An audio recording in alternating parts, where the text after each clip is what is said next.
hadir di sini kembali. Terima kasih untuk kehadiran dari Bapak Pembimas Provinsi Banten, Pak ya.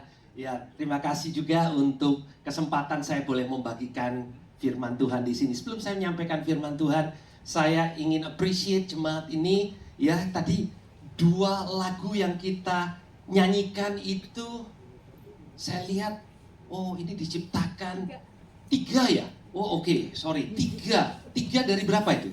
3 dari 5, 3 dari 4. 75% dari lagu yang kita nyanyikan ini adalah karya dari jemaat ini. Wow, luar biasa, luar biasa. Saya berharap lagu ini bukan hanya menjadi berkat buat keluarga Every Nation yang ada di Indonesia. Nanti kita bisa translate ke bahasa Inggrisnya untuk jadi berkat buat Every Nation worldwide, tapi juga buat orang-orang percaya gereja-gereja Tuhan di Indonesia. Ada amin, saudara? Ya, jadi ini jemaat sangat luar biasa hari ini diteguhkan, dan satu kesempatan yang luar biasa juga saya boleh dapatkan kesempatan. Sudah nyala. Mas Ragu sudah. Oke, terima kasih. Ya, saudara, hari ini judul khotbah saya ada yang katakan tadi mau nonton film. Enggak, kita enggak nonton film ya, tapi judul khotbah saya adalah Fantastic Four. Saya tahu semua kita ini mau sekalipun usia udah semakin meningkat, tapi kita ini punya panggilan untuk menjangkau kampus anak-anak muda. Jadi pertanyaannya, tolong jujur, siapa di antara saudara yang familiar dengan Fantastic Four? Angkat tangan. Oke, setelah saya sampaikan firman Tuhan ini, saya berharap setiap saudara familiar dengan Fantastic Four. Oke, ya. Fantastic Four itu cerita superhero. Di dalam setiap kita ini suka untuk jadi hero, saudara. Itu sebabnya kita suka nonton superhero.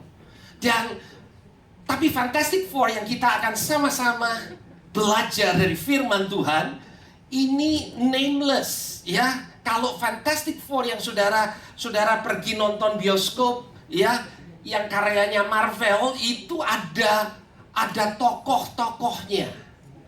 Mereka superhero. Tapi kita akan belajar dengan setting yang berbeda dalam nama Tuhan Yesus. Oke. Bapak pendeta kalau khotbah begitu, clicker aja harus dalam nama Tuhan Yesus. Oke. Saudara, settingnya agak berbeda. Bukan tahun 60-an seperti Fantastic Four yang saudara nonton di bioskop, tapi settingnya 2000 tahun yang lalu.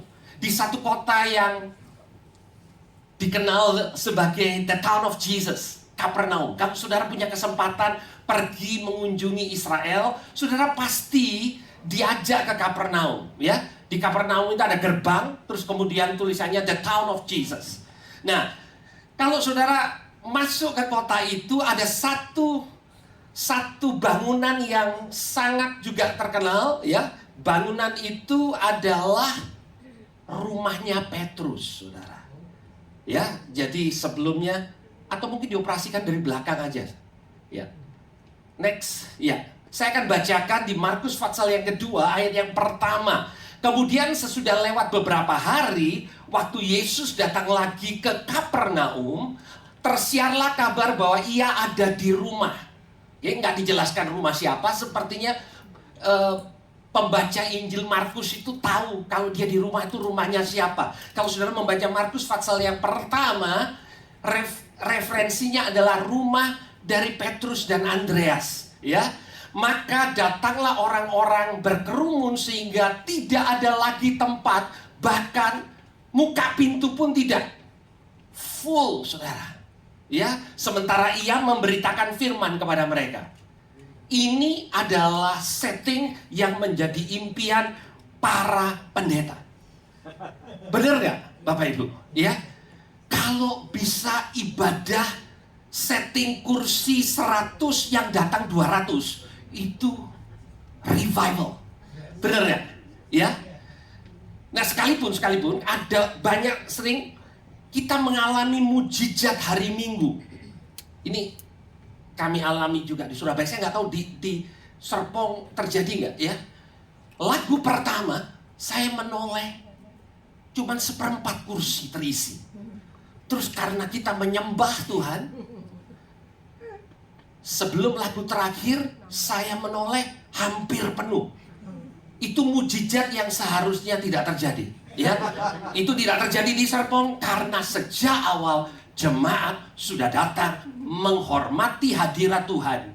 Bukan Tuhan tunggu jemaat, jemaat tunggu Tuhan. Ada amin, saudara? Ya, ya, oke. Gereja Every Nation Serpong akan memberikan contoh. Tapi ini luar biasa, saudara. Ya, ini awal ibadah di rumah full, nggak ada tempat. Bahkan dikatakan bahkan di muka pintu pun tidak. Luar biasa. Karena yang membagikan firman itu Tuhan sendiri. Luar biasa. Ya. Nah, kembali next ya. Nah, ini adalah gambaran rumah Simon Petrus yang sudah direnovasi untuk menjadi tempat di mana saudara kalau datang, saudara bisa foto-foto. Ya, apakah benar rumahnya Petrus di sana persis? Siapa yang tahu, saudara? Ya, karena di Israel batu tempat Tuhan Yesus naik ke surga itu ada di sana, saudara. Ya, luar biasa kan? Nggak tahu batu yang mana gitu. Apakah Tuhan Yesus naik ke surga di atas batu? Siapa yang tahu? Alkitab tidak pernah mengatakan itu. Tapi di Israel semua ada, saudara. Ya, rumahnya Simon Petrus juga ada. Gitu. Jadi kira-kira saudara punya bayangan Yesus ada di sana. Oke? Next, kita akan membaca ayat berikutnya. Ada orang-orang yang membawa kepadanya seorang lumpuh, digotong oleh 4 orang. Katakan sama-sama, 4 orang. 4 orang ya. Tetapi mereka tidak dapat membawanya kepadanya karena orang banyak itu. Lalu mereka membuka atap yang ada di atasnya. Sesudah terbuka, mereka menurunkan tilam. Tempat orang lumpuh itu terbaring. 4 orang mau ikut ibadah full. Rupanya keempat orang ini datang terlambat kelihatannya. Ya. Dan mungkin ada percakapan seperti ini di depan pintu. Salah satu dari keempat orang ini mengatakan, sorry, kami datang terlambat karena kami harus jemput teman kami ini. Teman kami ini lumpuh. Kemudian yang di depan pintu mengatakan, bro, makanya lain kali kalau datang ibadah itu tepat waktu. Kita belajar disiplin, menghormati hadirat Tuhan. Yang satu temannya juga menjawab begini, bro, bukannya kita nggak mau menghormati hadirat Tuhan, tapi keadaan teman kita ini loh, ya, dia ini lumpuh dan kami jalannya jauh. Jadi itu sebabnya, boleh nggak ya? Karena dia perlu untuk mengalami kesembuhan. Jadi bisa nggak kami dapat tempat masuk ya, setelah kami letakkan di persis di depan Yesus, kami keluar. Kami janji deh, kami memang terlambat, kami berempat di luar, tapi boleh nggak teman kami aja yang satu yang masuk? Jawabannya, ikut ibadah yang kedua. Mungkin saudara, saya nggak tahu ya. Tapi akhirnya keempat orang ini bukan orang yang menerima keadaan itu. Dan agak-agak di luar yang biasa. Karena dia berpikir kalau orang ini tidak dapat kesempatan untuk masuk, maka dia kehilangan kesempatan untuk disembuhkan. Jadi yang mereka lakukan adalah next, mereka bongkar atap, saudara. Bongkar atap, ya. Nah, pada zaman itu atap agak beda dengan atap kita hari ini, ya. Atapnya itu ada rangka dari kayu, kemudian dikasih jerami, dan kemudian ditutup dengan tanah liat yang dicampur dengan jerami. Dan mereka mulai buka. Dan Bapak Ibu bayangin kalau Bapak Ibu yang ada di bawah persis di mana atap itu dibongkar, lagi mendengar firman Tuhan dengan sungguh-sungguh kusuk, ibadah kusuk. Hadirat Yesus tentu ada di sana, Yesus ada di sana. Terus kemudian mulai mulai ibu-ibunya pegang kepalanya, ini ada apa-apaan gitu ya. Ada gangguan di dalam ibadah. Ada 4 orang, the Fantastic Four, yang nameless, saudara. Kita nggak tahu siapa nama mereka, tapi mereka mengganggu jalannya ibadah karena mereka ingin ada 1 orang teman mereka boleh berjumpa dengan Yesus. Dan banyak yang komplain, suasana terganggu, kehikmatan ibadah terganggu, kenyamanan orang yang beribadah terganggu. Karena mereka terbiasa bahwa ibadah harusnya tenang, semuanya teratur, tidak ada debu, tanah. Bayangin kalau cuma debu masih oke. Alkitab tidak pernah menceritakan gimana kalau tanah liatnya yang jatuh, saudara. Tapi akhirnya orang ini berhasil diturunkan, ya, karena ada 4 orang yang sedikit out of the box cara pikirnya, dan mau untuk 1 orang ini bertemu dengan Yesus. Next, gereja bisa bersikap sebagai keempat sahabat orang lumpuh ini. Ada amin, saudara? Amin. Atau orang banyak yang menghalanginya masuk. Dan mereka punya maksud yang baik. Yang menghalangi masuk itu bukan sedang minum-minum kopi di dalam, tapi sedang dengarkan firman.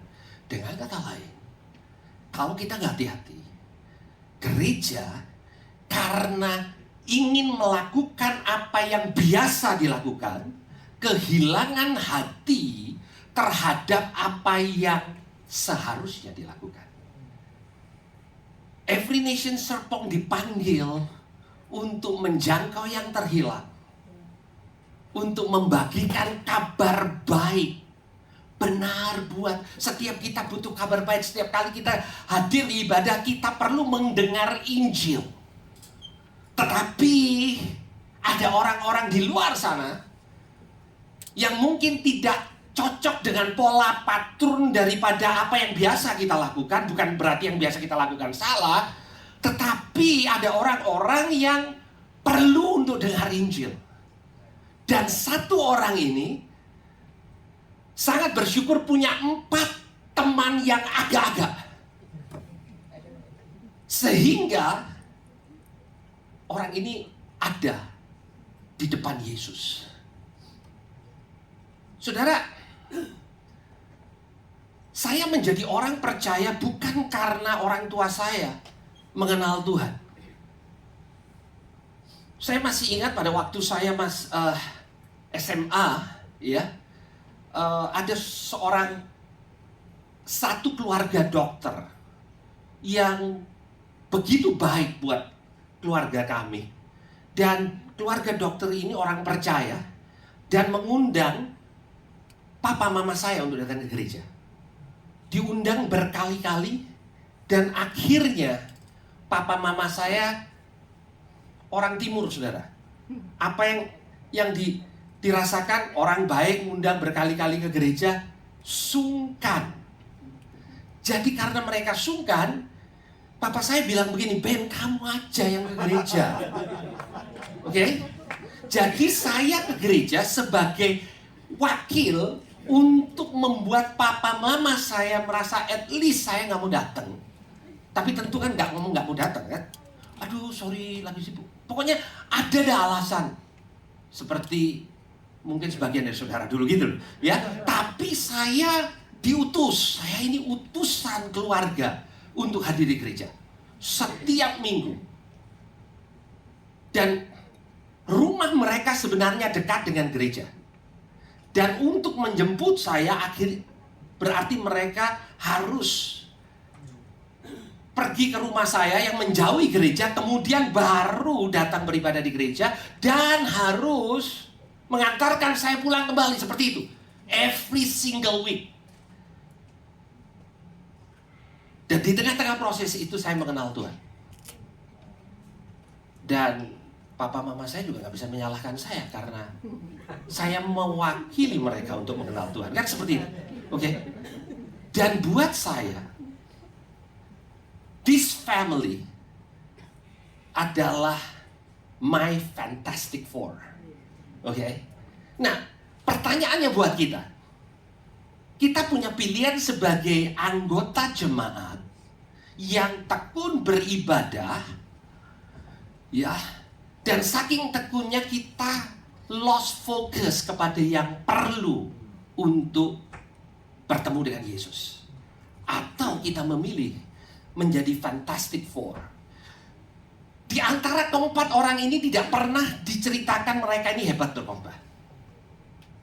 Ya. Tapi mereka bersama-sama untuk membawa satu orang. Perlu 4 di dalam konteks ini untuk bawa satu.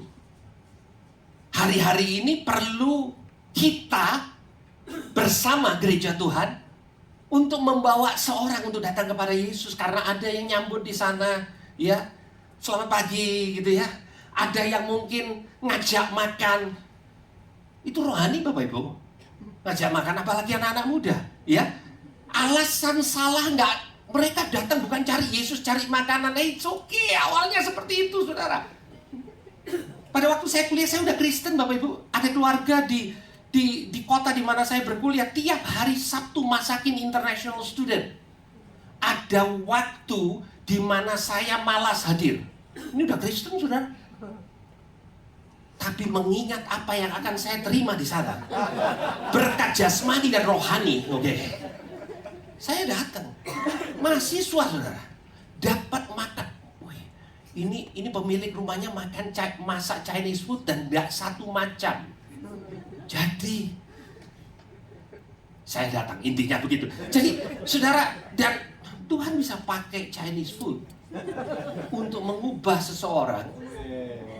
Karena ada orang yang bermurah hati untuk lakukan itu. So, ibu-ibu, kalau ibu-ibu mengatakan, aduh kalau saya disuruh sharing, susah saya. Ya, lu kan sudah ikut L113 diajarin 2 menit, tetap susah. Saya bisanya cuma buat kue. Ya, karena saudara bisa menjadi bagian dari Fantastic Four dengan berikan makan seperti itu di belakang itu ya. Ya, saudara jangan nolak saudara. Ya, tapi ada makanan di belakang, oke? Oke, ada. Oke. Kita lanjutkan. Oke. Ketika Yesus melihat iman mereka, berkatalah ia kepada orang lumpuh itu, "Hai anakku, dosamu sudah diampuni." Pertanyaannya, siapa mereka? Siapa mereka? Orang banyak, 4 orang, atau orang lumpuh? Jelas bukan orang lumpuh, nggak bisa mereka kan saudara. Ketika Yesus melihat orang yang keempat orang itu, maka dia berkata kepada orang lumpuh itu, "Hai anakku, dosamu sudah diampuni." Sebagian dari kita mengatakan gini, wah harusnya pemahaman teologi saya nggak seperti itu Pak. Harus yang beriman orang lumpuh itu. Benar nggak Bapak Ibu? Ini imannya iman siapa Bapak Ibu? Mereka. Bapak Ibu, kisah ini ditulis di 3 kitab Injil, di Injil Matius, Markus, dan Lukas. Saya sudah periksa, tapi bakal Bapak Ibu tidak percaya, periksa Matius, Markus, Lukas. Ketiga kitab Injil itu mengatakan melihat iman mereka. Jadi ini bukan salah tulis. Alkitab kita nggak ada salah tulis. Jadi mereka, Yesus menghargai iman mereka. Dan berkali-kali itu terjadi. Pada waktu seorang perwira datang kepada Yesus di Kapernaum juga dan mengatakan, "Hambaku di rumah lagi sakit. Kamu ngomong aja satu kata pasti sembuh." Siapa sih yang beriman? Apa hambanya yang di rumah? Mungkin juga. Tapi yang jelas Yesus melihat imannya siapa Bapak Ibu? Perwira itu, dan mengatakan, "Pergi, hambamu sembuh." Saudara, gereja Tuhan di dalam keselamatan orang yang kita layani. Kalau kita aja nggak beriman, terus kita bilangnya begini, ya hanya karena harus dia dong yang beriman. Yes. Tapi pertanyaannya, apakah kita beriman untuk keselamatan orang-orang yang kita layani? It's very important, karena Yesus melihat itu. Dan by the way, Bapak Ibu, kalau Bapak Ibu membaca di Injil Matius, cerita sama. Tapi nggak ada bongkar-bongkar atap, Bapak Ibu. Saya berpikir, oke, ini saya. Kalau Bapak Ibu nggak setuju, nggak apa-apa juga. Menurut saya, kenapa Matius tidak menuliskan tentang atap dibongkar? Buat Matius nggak terlalu penting. Yang penting kan orang ini dosanya diampuni, menerima kesembuhan. Itu kan esensinya. Kalau Bapak Ibu belajar kitab Markus itu adalah kitab yang tentu ditulis oleh Markus. Benar Bapak Ibu, bukan pertanyaan pancingan, bukan. Memang Markus yang tulis.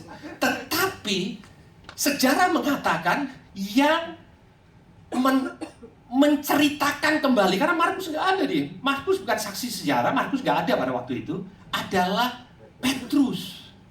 Bayangan saya adalah buat Petrus peristiwa itu tidak terlupakan. Kalau atap rumah saudara dibongkar untuk supaya satu orang diselamatkan, saudara ingat bukan hanya orangnya diselamatkan. Atap rumah saudara dibongkar. Jadi Petrus ngomong begini sama Markus, kira-kira, wah waktu itu luar biasa mujizatnya. Tapi ada satu perkara yang saya nggak bisa lupa. Setelah selesai ibadah, kita harus beres-beres rumah. Waduh, luar biasa. Itu kacau tuh 4 orang. Saking senangnya, temannya sembuh, mereka pulang. Kita harus beresin nih. Kita mungkin Bapak Ibu, mungkin ini oke. Tolong yang ini jangan dianggap sebagai komentari. No, ini hanya komentari saya aja, oke? Bisa jadi tidak seperti itu. Tapi Petrus ingat bahwa ada harga untuk satu orang itu selamatkan. Jujur, saya berpikir, kalau tempat ibadah di tempat ini atau di tempat saya melayani sampai atapnya harus dibongkar hanya untuk satu orang bertobat. Jujur, saya merasa hati saya belum seperti 4 orang ini. Saya akan mengatakan, loh kalau mau bisa dengan cara yang lebih baik. Ini kalau gereja renovasi ini berapa duit? Ya, saya tadi dengan Pastor Agus, kita ngomongnya begitu, ini tapi ya kita ngumpulin uang dulu karena lu pemikiran hamba Tuhan juga begitu. Bapak Ibu, waduh kalau atap bocor, atap dibuka, berapa biayanya? Gitu ya.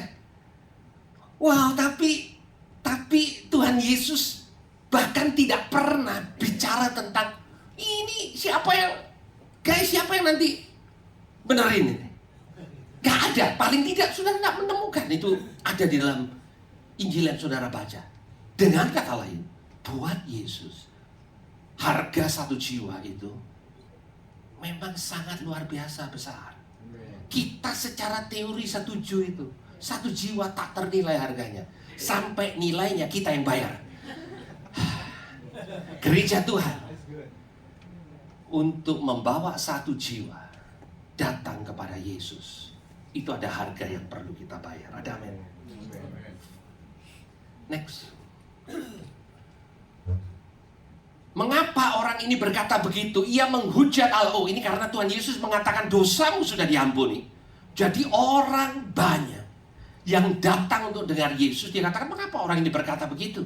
Ia menghujat Allah. Siapa yang dapat mengampuni selain daripada Allah itu sendiri? Tetapi Yesus segera mengetahui dalam hatinya bahwa mereka berpikir demikian. Lalu ia berkata kepada mereka, mengapa kamu berpikir begitu di dalam hatimu? Next. Manakah lebih mudah mengatakan kepada orang lumpuh ini, dosamu sudah diampuni, atau mengatakan, bangunlah, angkatlah tilammu dan berjalan? Tetapi supaya kamu tahu bahwa di dalam dunia ini Anak manusia berkuasa mengampuni dosa. Berkatalah ia kepada orang lumpuh itu, ayat yang terakhir, ayat yang 11. Kepadamu kukatakan, bangunlah, angkatlah tempat tidurmu, dan pulanglah ke rumahmu. Dan orang itu pun bangun, segera mengangkat tempat tidurnya, dan pergi keluar di hadapan orang-orang itu, sehingga mereka semua takjub, lalu memuliakan Allah, katanya, yang begini belum pernah kita lihat. Nah saudara, saya yakin Bapak Ibu Saudara yang ada dalam ruangan ini, Bapak Ibu sudah pernah mendengar cerita ini. Ini bukan cerita baru. Tapi apa yang kita bisa pelajari? Karena ada satu kekacauan ilahi. Satu orang dosanya diampuni. Satu orang boleh berjumpa dengan Yesus. Awalnya dia datang untuk apa saudara? Supaya dia sembuh. Apakah buat orang lumpuh itu kesembuhan itu penting? Sangat penting. Tetapi yang dia dapatkan bukan sekedar dia sembuh. Karena Yesus yang pertama-tama katakan kepada dia, dosamu diampuni. Dan saudara, itu yang membuat banyak orang, atau paling tidak pemimpin agama yang ikut dalam ibadah itu, menjadi marah. Karena sepertinya sesimpel itukah pengampunan dosa? Harus dicek dong track record, jangan langsung. Bukan sekedar apakah Yesus punya kuasa, tapi juga gampang banget kamu mengampuni dosa. Saudara, gereja Tuhan, kalau kita tidak hati-hati, kita juga bisa punya mentalitas seperti pemimpin agama. Modelnya masih gitu kok, kita ngomong sudah terima Tuhan Yesus. Memang dia percaya kepada Tuhan Yesus. Saudara, harusnya yang terjadi adalah apa yang terjadi pada waktu orang itu bangun berdiri, seluruh gereja, saudara, seluruh ibadah itu begitu takjub dan mereka memuliakan Allah. Pertobatan satu jiwa akan membawa gereja Tuhan bersorak-sorai dan memuliakan Allah. Ada amin, saudara. Nah, saudara, saya pernah menjadi satu orang lumpuh itu. Saya yakin di antara kita yang ada dalam ruangan ini, there was a time, ada waktu di mana kita satu orang lumpuh itu. Tapi akhirnya kita sudah bangkit. Kita sudah keluar dari tilam kelumpuhan kita karena dosa. Kita diampuni. Wow, kita bersorak-sorai. Dalam perjalanan waktu, kalau kita lupa untuk menjadi 4 orang teman, kita jadi orang yang duduk manis, ikut ibadah, mensupport pelayanan, bahkan memberikan persepuluhan kita, memberikan korban di rumah Tuhan, dan semuanya itu baik. Tapi kita bisa kehilangan hati untuk satu orang. Karena hati untuk satu orang itu harganya mahal, saudara. Gospel is free. Injil itu berita baik cuma-cuma. Tapi untuk membawa satu orang untuk bertemu dengan Yesus, menerima berita Injil, that's not free. Itu sebabnya kita lakukan apa aja untuk membawa satu orang kepada Yesus. Dan saya ingin kita merenungkan firman Tuhan ini dan kembali diingatkan di mana posisi saya. Kalau saudara hadir dan saudara ada di ibadah ini karena diundang dan saudara katakan, rasanya saya masih si lumpuh itu deh Pak. Puji Tuhan, ini kesempatan karena Yesus mengasihi saudara. Tapi sebagian besar dari kita sudah tidak di posisi itu. Either kita di posisi 4 atau orang banyak. Dan gak salah untuk ikut ibadah seperti orang banyak. Tetapi apakah kita masih punya hati seperti 4 orang itu? Mari kita berdoa. Tuhan, aku berdoa bersama-sama dengan gereja di tempat ini, Every Nation Serpong. Tuhan, biar kami diingatkan lewat firman Tuhan ini. Satu orang berharga. Satu jiwa. Itu begitu banyak step yang harus dilewati untuk akhirnya bisa bertemu dengan Yesus. Ajar kami Tuhan untuk berpartner dengan Roh Kudus. Ajar gerejamu untuk menjadi 4 orang yang mau kehilangan kenyamanan, mau do extra mile untuk melihat satu jiwa diselamatkan. Dan saudara, masih di dalam keadaan kita berdoa, saya ingin memberikan tantangan kepada saudara. Kalau saudara mau mengatakan kepada Tuhan, Tuhan izinkan saya menjadi bagian dari The Fantastic Four, Nameless Fantastic Four, kami nggak dikenal. Saudara, di ketiga kitab Injil itu tidak ada satupun nama dari 4 orang ini. Tapi mereka dicatat sebagai orang-orang yang punya hati untuk jiwa yang terhilang.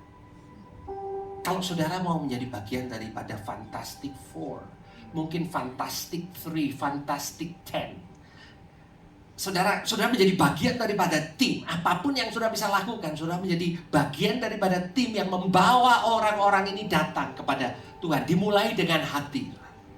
Saudara katakan, tapi saya bisa apa? Dimulai dengan hati. Kalau saudara mau, biar ini menjadi hari yang bersejarah, bukan sekedar buat gereja Every Nation Serpong, tapi buat hidup saudara, di mana saudara katakan, saya mau menjadi bagian daripada apa yang Tuhan mau lakukan lewat gereja ini. Kalau itu saudara, maukah saudara mengangkat tangan dan kita berdoa bersama-sama, yang mengatakan, Tuhan pakai aku untuk menjadi bagian daripada apa yang kau mau lakukan di muka bumi ini, untuk membawa jiwa-jiwa untuk datang kepada Engkau. Tuhan, kau melihat setiap tangan yang diangkat. Tuhan, Engkau melihat jiwa-jiwa yang hatinya mengatakan, Tuhan, ini aku, utus aku. Ini aku Tuhan. Aku menjadi bagian daripada jemaat ini karena Engkau mau memakai aku untuk menjadi bagian daripada apa yang Kau melakukan. Bukan hanya buat kota Serpong, tapi juga Tuhan untuk bangsa Indonesia, bahkan bangsa-bangsa. Terima kasih Tuhan, Kau melihat setiap tangan yang diangkat di hadapan Engkau. Tuhan, biar ini menjadi satu ingatan buat kami. Untuk ini kami dipanggil, dan untuk ini kami diselamatkan. Terima kasih Tuhan. Terima kasih Tuhan, berkati Tuhan gereja ini. Tuhan, biar gereja ini Tuhan boleh menjadi tim yang kuat, yang membawa jiwa-jiwa, membawa orang-orang dari tempat usaha, dari kampus, dari sekolah, dari mana-mana, untuk akhirnya bertemu dengan pribadi yang bisa mengatakan dosamu diampuni. Terima kasih Tuhan. Terima kasih Tuhan. Berkati jemaat ini di dalam nama Tuhan Yesus. Yang percaya sama-sama katakan amin. Berikan kemuliaan Tuhan. Terima kasih, Tuhan Yesus memberkati.